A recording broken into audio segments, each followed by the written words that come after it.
from your perspective, what do you think was up against him? If it was anything mechanically, he just didn't have a good feel. We came out good. The first couple of hitters, we're like, hey, we're in business. Ty's throwing the ball well, and then just kind of lost it. And 3 walks later, and it's not the double that hits the bag. It's the 3 walks prior to that is frustrating. It's not the grand slam. It's the 3 walks prior to the grand slam that's frustrating. So, those are things that, as a veteran guy, Tyler knows that, and I just try to give him the benefit of the doubt that he's, going to work through it and figure it out. But we can't start off a game chasing 7, after two innings. The miscues, the walks, and the not covering first base, those are inexcusable. So, if you take those away, we played a pretty decent game other than those. But that's just way too many miscues early on to overcome. What do you do to ensure that those kind of miscues don't get repeated? you can do the old Little League thing, just throw strikes, but that doesn't work. We have to locate and have better fastball command. And I'm gonna talk to Tyler probably tomorrow and give him a day to recover from this. But just see if the feel is not there with the fastball, we gotta make some adjustments, man, because he's a good arm that we can use when he's in the zone. But right now, that's anybody that knows Tyler prior to the injury, he was not a guy prone to walking people. He just that's the last thing that comes off of after an injury is the feel. And we thought we were in a pretty good spot, but every once in a while he just kind of loses it right there. So I'm hoping he can figure out the feel and the location of the fastball, because that's without that he's going to have a hard time being successful. What's the biggest takeaway from this entire weekend for you? The biggest takeaway for me is obviously you don't like to leave here winless. And trying to spin the positive on it is, hey man, we didn't play our very best. We didn't play anywhere close to our best baseball down here, and we were, in these games. We held a very good offensive A&M team to, 12 hits over 2 games. We played. We came back on a good TCU team last night, but we got to learn how to win. We got to learn how to win those tough games late, and with a young team, with a young pitching staff,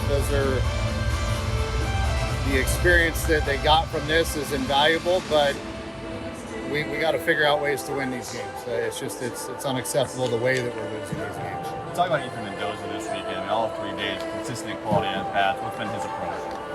Ethan, we all knew Ethan could hit. It's just a matter of him getting comfortable and finding his rhythm and timing, and he's found it. He was a big bright spot this weekend for us from the offensive standpoint. He can swing the stick, so we're happy to have him in the lineup.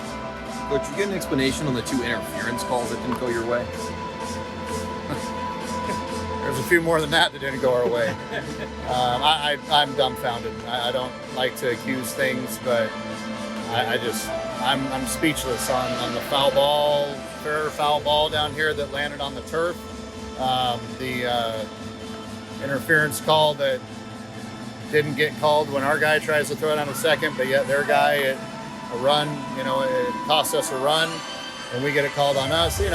Ours was probably a little more obvious, but on the same token, you just ask for consistency, and there were a lot of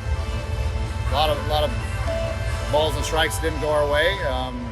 Whether or not our guys are arguing about nothing, I'm not sure. I'll have to go back and look, but there were some things that maybe had me scratching my head today, that's for sure. You talked about last week wanting to be able to stretch Cole out to a couple innings before he did today. Just kind of your thoughts on his performance, how he's progressed? Well, again, trying to look at the positives. Down 9 early, or 9 or 10 runs early. 9 runs early, we were okay.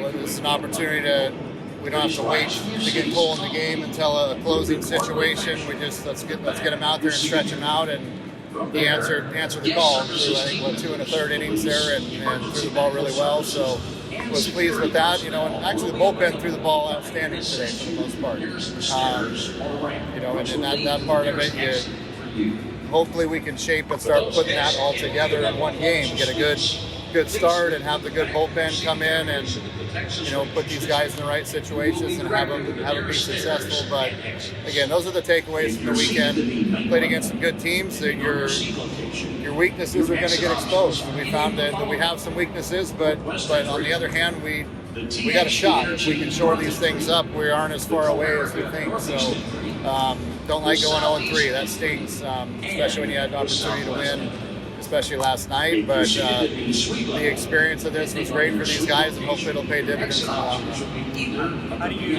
kind of move forward with this at the start of conference play next week, and then in the midweek this week as well? Well, we gotta go try to take care of business against UTA. That's the next hurdle that we have, and lick our wounds, recover from this one, and try to get on and get back to a winning way against UTA. And then we go home and we got a tough weekend against Oregon. Our conference schedule starts off pretty tough. So again, but the good part of it is we played against a couple of really good teams down here and understand what we have to clean up before conference. So you don't get that by playing lesser teams. So that was again part of the reason why we wanted a tough schedule early on, to figure out where we're at. Obviously we aren't where we need to be, so we have to clean things up before conference.